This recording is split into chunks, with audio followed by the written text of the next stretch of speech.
Hey, it's Drybear.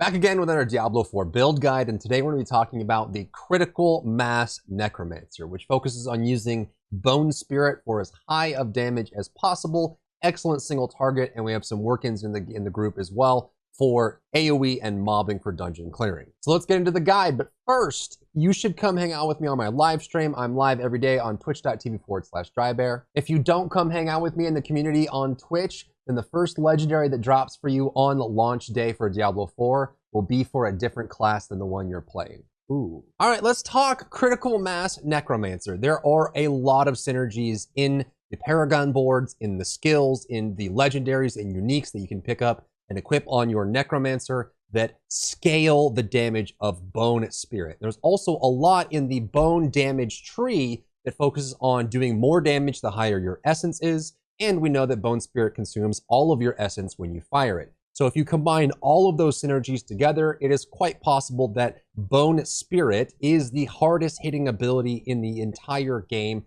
for single target. It hits unbelievably hard, but there's some cool modifiers as well that allow us to regain essence instantly and get some really nice modifiers that make the overall gameplay a lot more fun. So if you like high burst damage, lots of single target, then this is the build for you. And if you're looking to use this build, I have made a one sheet on d4builds.gg. I've actually been putting all of my builds over on d4builds.gg. I recommend it. It's a great tool. It's the best one out there for making builds. In this, I have your full set of legendaries plus your unique choices, your skill choices, your decision for which minions to modify or sacrifice, your entire skill tree all the way up until level 50 before you unlock Paragon, as well as a sample Paragon board for what you might use for this build specifically. So if you're looking for a nice setup for all the things that relate to this build, I'll have down in the description a link to the Critical Mass Necro, and you can follow this along if you plan on using this build. Let's get into the build itself. So because we have so many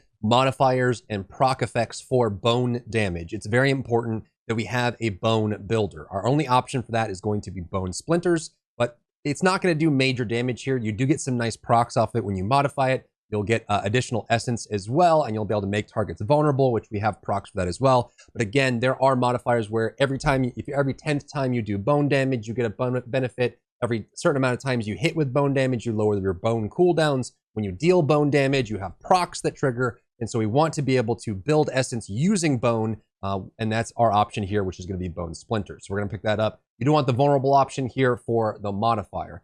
For passives here, because this is a build that focuses on high essence generation, and when you spend Bone Spirit, you're going to use all your essence. The higher your essence, the more damage you can deal. We do want at least Unliving Energy, which increases your max essence by 9. A lot of the effects for legendaries and for our key passive make us do more damage the more essence you had when you casted. So max essence is actually a damage increase for this build specifically. If you run any bone variants where you want a little more stable build, it's a little bit like more straightforward to play, that has less resource management, there's an alternate to this build where you do run Bone Spirit. In that case, you can run Imperfectly Balanced for core skills. But for right now, all we care about getting is Unliving Energy because it does give us a nice damage increase. Next, we want to pick up Bone Prison for several reasons. You can put this down and we can get a free vulnerable proc from this, which is really nice. It gives us nice procs against targets that are vulnerable, which there are several in this build. But it also gives us an easy way to place down a trap, and you get massive essence for this. So if an enemy is trapped by Bone Prison, for each enemy up to 5 or 6, you get essence for that. So you could actually proc your Bone Spirit, spend all your essence, start building essence, and then throw in a Bone Prison, which can give you a large amount, 75 plus amount of essence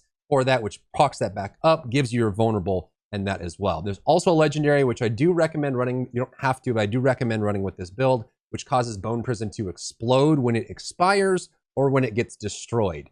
However, at least the last I tested it, unless they decide to change it for launch, that does bone damage, which is nice because we want to be able to deal bone damage more often to scale up those amount of hit procs that we have for bone. I don't think there's any room in here for curses. If there was a modifier that would make you do more bone damage with curses, that would be great, but I don't think you need it for this in general. So I think as we come through the curse tree, we're just going to pick up close enemies deal.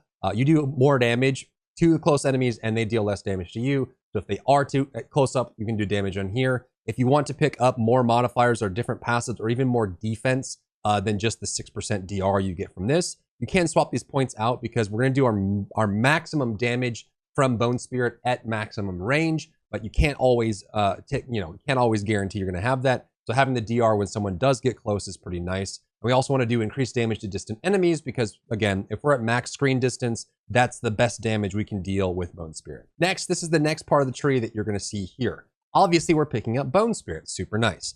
Heavy damage output, but you can see that it does consume all your remaining essence when you use this, and it has a very high damage scaler on it. Damage is increased by 3% for each point of essence you cast, which is one of the modifiers we have later on. And then we want to pick up the critical strike cooldown reset, and there's more here in the passives for Bone, and then also want to pick up the additional critical strike chance. I have a feeling that as you get better and better gear, you may want to just get the essence generation. It's possible you'll hit breakpoints for crit chance where you may not need this modifier at all. I have it here for that if you're leveling with this build or you're doing early end game activities with this build, the 10% crit probably is going to be your best bet. But as you get better gear, you may not need this, and you may elect to swap over to just generating essence after you hit, which just gives you more overall damage because you don't need the crit chance anymore. Corpse Tendrils is an amazing ability for all caster builds for Necromancers. It's really easy to use. You can consume corpses, which you can get bonus damage effects from in general. It does pull enemies that can be pulled in and stun them, but the main reason why you want to use Corpse Tendrils, just from this tree in general, is you also want to slow enemies on top of it, which puts them in the crowd control category, but also applies vulnerable. Remember, vulnerable is at base just a damage amplifier, so for caster builds it's excellent. We like having the damage amplifier. For burst builds, damage amplifiers are great because you have a single high instance of damage. The more you modify that and scale it, the better. But we also have legendaries that make Corpse Tendrils do even more for us, which is super nice. So it fits perfectly in this build. Your bone modifiers, your bone passives are in this second to last category as well. Serration means that we get crit chance for each 10 essence you have upon cast. Again, another reason why I think that you probably have enough crit in here to swap this over. So as you get closer to endgame, think about swapping this passive, but you get some crit chance here when you have high essence. You also will be able to get, after critically strike 10 times with bone skills, your bone skills deal increased damage for 5 seconds. The more you crit and the more you hit with bone skills, the more you can proc this effect, and with good enough gear and proper play, you should be able to have 100% uptime on this damage bonus. Bone skills deal increased crit damage to vulnerable enemies. Again, we like having vulnerable from Corpse Tendrils. We like having vulnerable coming from Bone Prison. We like having vulnerable coming from Bone Splinters. So as much as we can get the damage amp from bone abilities, we also will increase our crit damage because we have high crit from Evulsion as well. And every 100 essence you spend reduces the cooldowns of your bone skills by 1.5 seconds. We're going to be spending essence like crazy with this build, so we get nice recovery from that. And almost all of our abilities are bone skills, right? Bone Prison, Bone Splinters, Bone Spirit, and of course our ultimate Bone Storm will all get a benefit from this. So the more bone skills you have, you're reducing those cooldowns, which is super cool. For ultimate, we're going to run Bone Storm. Again, remember, the more we hit with bone skills, the more we're triggering things like our key passive effects and our legendary effects, plus our other hits like Rapid Ossification and Serration. So Bone Storm, which is ticking all the time and hitting and has a chance to crit and all that, gives us that benefit. Anytime you're running Bone Storm, you do typically want to run a Golem because it will just double your output. This only really works if you can keep the Golem alive, and I think in this build there's room to run the Hulking Monstrosity Paragon board as well, so you get that extra bonus there. So you want to get Golem Mastery to increase the damage and life of your Golem, and you also get benefits from having that Bone Storm. If you're only ever running a Golem or no minions, you do get value out of Standalone. This gives you DR reduced by 2% for each active minion. If you're only running a Golem at max stats, this only pulls 2% off the DR, which makes it still very valuable regardless. And you can even run Memento if you really want to, but I don't think there's room for that in this build.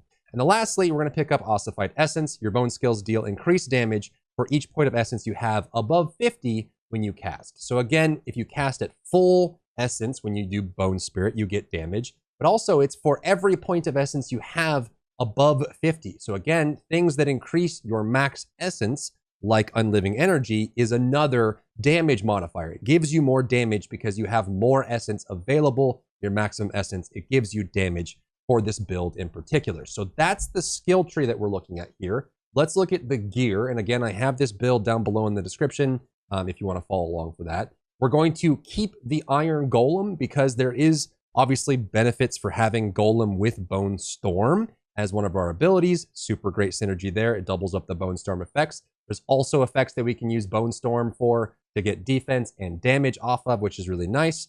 And for this, I like running the Iron Golem because he has AoE attacks, and when he does the AoE attack, he makes enemies vulnerable. There's synergy there with bone attacks and bone damage, and of course it is a nice damage amplifier, which we really like for having the build. For warriors and mages, for this build, again, I caution people, if you're not going to be investing at least a decent amount into your minions for warriors and mages, it's going to be hard to keep them alive in endgame content, so you usually will want to sacrifice them for the bonuses that you get from them. But there are hybrid minion builds where you don't have to invest too much and you can still keep the minions alive. But we're not going to run a whole lot to invest in those minions, so we're not going to worry about that. But when you sacrifice them, I recommend sacrificing your skirmishers and your shadow. Skirmishers will give you your crit chance, which is really nice. And then sacrificing your shadow gives us maximum essence increases by 15.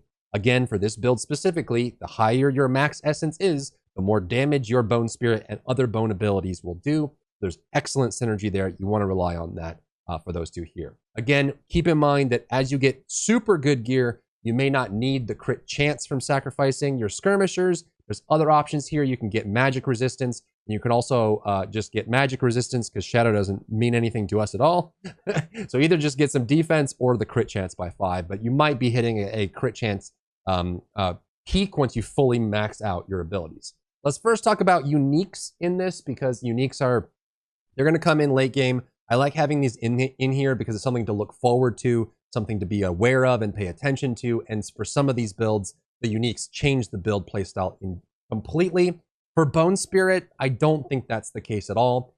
There is a unique for chest that's actually really cool. I just don't think it fits here. When you consume blood orbs, you get a free Bone Spirit spawned. And as far as I can tell, that Bone Spirit will scale with your normal Bone Spirit casts, which is great. But I think that would be more of a Bone Blood hybrid build where you actually are spawning blood orbs enough. You can run Blood Wave, which spawns several blood orbs, get that consume and spawn this. I just don't think it fits for this build. I'd rather have defense in that slot.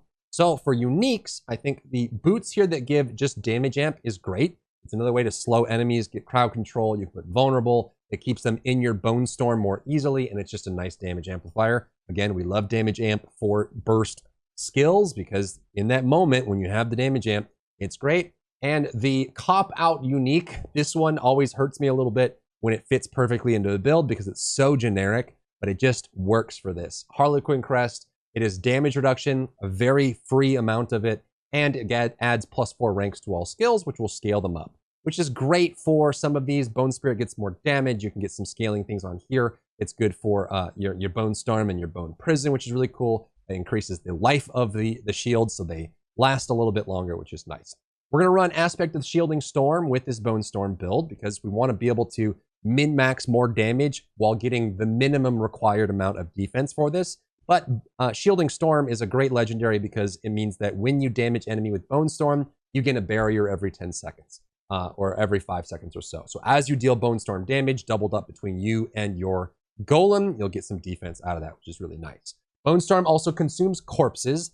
The only reason that we're running this, this does actually give some nice damage for Bone Storm. Remember, Bone Storm does have a 1-minute cooldown at base. With modifiers, you can change that as well. But the reason I like having Bone Storm consuming corpses for increased duration is it does give you more bone damage, especially from the Golem. But there is ways that we can run in Paragon boards. We have ways that we can actually consume corpses and gain bonus damage. And when no corpses are nearby, we get increased damage from that as well. And consuming corpses does increase damage. You can see actually from getting the Flesh Eater Paragon board, there's a legendary node in here that consuming 5 corpses grants 40% increased damage for 6 seconds as of right now, unless they decide to change it for launch. But that is a free, huge scaler. When you think about it, when you have aspect of the Ossuous Gale, you can actually, per Bone Storm, start chewing up those corpses and easily get that proc bonus pretty regularly without having to concern yourself.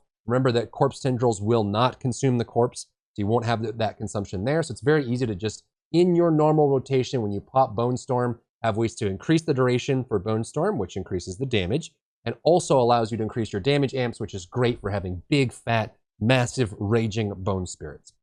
Protector is nice here. It just gives you a barrier. If you want to, you can run with having barrier scaling damage. There's probably some requirement for that for some endgame content, but again, without being able to test it extensively, I won't know if it's going to be 100% required, but you will need some defense in your builds as you push endgame and getting into your ranked leaderboards. Swelling Curse is excellent here because deals increased damage based on distance traveled. We have this in the build. Bone Spirit, the longer it travels, it does more damage. And remember, you can't really miss with it because it is heat seeking. So you can sit at max screen distance, let your golem deal damage, put the Bone Storm on the golem, and send out Bone Spirits from max distance, and they will just start doing ridiculous burst damage numbers. And there's also more modifiers here based on distance traveled and dealing distant damage, which you get on your gear to make your Bone Spirits hit even harder. For offhand, you could probably run a two-hander with this build for Swelling Curse, and then try to use Edgemaster Aspect in your accessories. I think for this, it's probably better to run a shield and have Edgemaster on it. This does increase damage based on your available resource when you cast it. So when you have full resource, you get another damage amp. So again, Bone Spirit, max essence, cast it, do big fat numbers, even more scalars on that. For Amulet, I like having Serration, which is your key passive, which increases your damage by how much essence you have when you cast. It also now increases the crit damage of your bone skills per essence, up to a 40% damage, crit damage scalar. So if it crits, which you have high crit in the build anyway, you're going to get free crit damage scaling off that, which gets it even stronger. For rings, it's very competitive, but I recommend running Torment. Crit strikes with bone skills increase your essence regeneration just to keep your essence flowing. Again, more essence, more damage, more essence coming in, makes the build stronger. And then Grasping Veins, because we are running Corpse Tendrils with this, you could run like a Blood Mist for defense and swap out the Corpse Tendrils. I just like this because it gives you 20% increased crit chance when you cast Corpse Tendrils, and you deal crit damage to enemies damaged by Corpse Tendrils. So you can have the Golem, you can kill a target with your first Bone Spirit, corpse spawns, you can use Corpse Tendril on the corpse, have the Golem standing on the corpse, they all get pulled in, and then you have increased crit chance and crit damage on those targets. Bone Storm is rolling, you have essence generation, you throw out Bone Spirit again, and you just keep bursting them as they get sucked in by Corpse Tendrils. So very great synergy to have there overall. Lastly, let's look at the Paragon boards. Keep in mind that, again, without being able to fully play this build for like a week at endgame, this is my best guess at the best Paragon build for this build specifically. So it's a starting point. Once I actually get a hold of the game and can play for long hours and really test these builds to their limit, it's possible there's going to be changes coming in through here. But this is just, if you want to have a Paragon in your pocket, this one overall is really good. It fits with the build, and there's a lot of really good synergies. I'll quickly run through it because, you know, there's some really big specifics in here, and I'll make a video going over Paragon boards in general if you're looking for how those work. So we're going to go through here. Our main focus for this stat build is going to be intelligence and dexterity. Keep in mind, for every class, stats do different things, so it's not going to be the same for every class. But for Necromancers, intelligence gives us a skill damage and dexterity gives us crit. So we want to have that crit chance built into the build, get as high as possible crit to a point where we hit that cap, and then we can start doing really, really big numbers with that. So we're going to be looking for those as we go along. Willpower is nice because it gives essence generation, so we want to pick those up if we can along the way. But we're going to get a lot of benefits from having dexterity and intelligence in the build. For the first glyph, I recommend Exploit. This gives you damage to vulnerable targets and increases your damage when you deal damage to a vulnerable target, which is really easy. The bonus for this requires 25 dex, so just make sure that you're getting at least 5 dexterity nodes through here. And the first Paragon board's always the same. You get defense, and then you get offense percent damage scaling for that as well. The first board you want to attach is going to be Bone Graft. Bone Graft is going to be the bone damage Paragon board for Necromancers. It's your best board. You're going to put the most amount of points into this one because it just gives you the most out of it. So again, you're looking for dexterity and intelligence nodes and optional willpower as you go along. You'll get essence on kill and max essence. Remember, these nodes that give max essence are huge for this build. So you want to get at least 250 willpower to get the extra 8 maximum essence. But on top of all what you're getting already, there's another 8 and then there's another 8, and then another 8, and then another 8, and then another 8. So all of that added together, you get more max essence, which gives you more damage, and you get some essence on kill, which means when you're doing mobbing in dungeons and killing regularly, you get essence back, which is great. Coming over here, super valuable glyph area. I recommend doing Abyssal on this. You'll get minions, you and your minions deal increased non-physical damage for bone, and then you'll get these extra here for defense, which are nice to scale, and then you get bone skill percent damage, which is super nice. There's other options here if you want to get scaling magic nodes on this to get the bone skill damage, but I think there's going to be better options along the way. Come along and get your crit strike damage for bone. This is a great pickup here, and for this you want to hit the minimum of dex and int for this build. Remember when I said that dex and int were the primaries for this? The reason is most of the modifiers and passive bonuses you need for this build require intelligence and dex, and they scale really well for base stats. Come up here and get the crit strike chance. Again, another way for us to get crit chance once you get super end game. And then your bone legendary node means that hitting enemies with bone skills increases your damage by 1% and your max essence by 3 for 8 seconds, stacking up until you get 7.5% increased damage and max essence. Huge. I can't stress it enough how much synergy there is here. You need this legendary node, and it's why Bone Graft is your best Paragon board. Then from here, I like putting Flesh Eater to the right, above that, Hulking Monstrosity, and then to the left of that, attached to Bone Graft, I like having Scent of Death. The reason for that is you can get, when no corpses are nearby, you deal increased damage.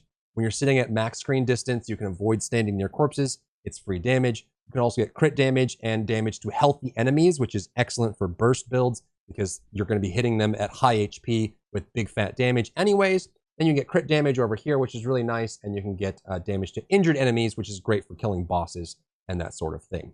Coming over here for Hulking Monstrosity, there isn't excellent synergy for this, but it's kind of free. It's nice to get some defense for you and your golem while you have it active. You're not going to be doing a lot of golem damage, but you do want to make sure the golem survives. So you can pick up things like resistance for your golem and then defense for your golem. And some of that does apply to you while your golem is alive. And then you can also get golem increased damage and increased life.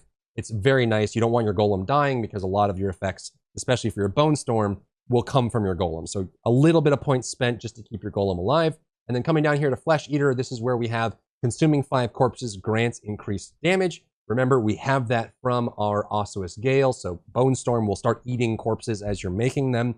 Very easy to get that bonus there, and as a Paragon, there's effects there. And if it turns out that this is actually kind of inconsistent to get, you may end up running maybe a different ability that can spawn corpses. There might be some modifiers there, but again, this is mostly theory crafting. It also gives you damage to injured enemies, which is mostly good for killing elites and bosses, where you have to hit them multiple times with Bone Spirit. They won't die in one hit.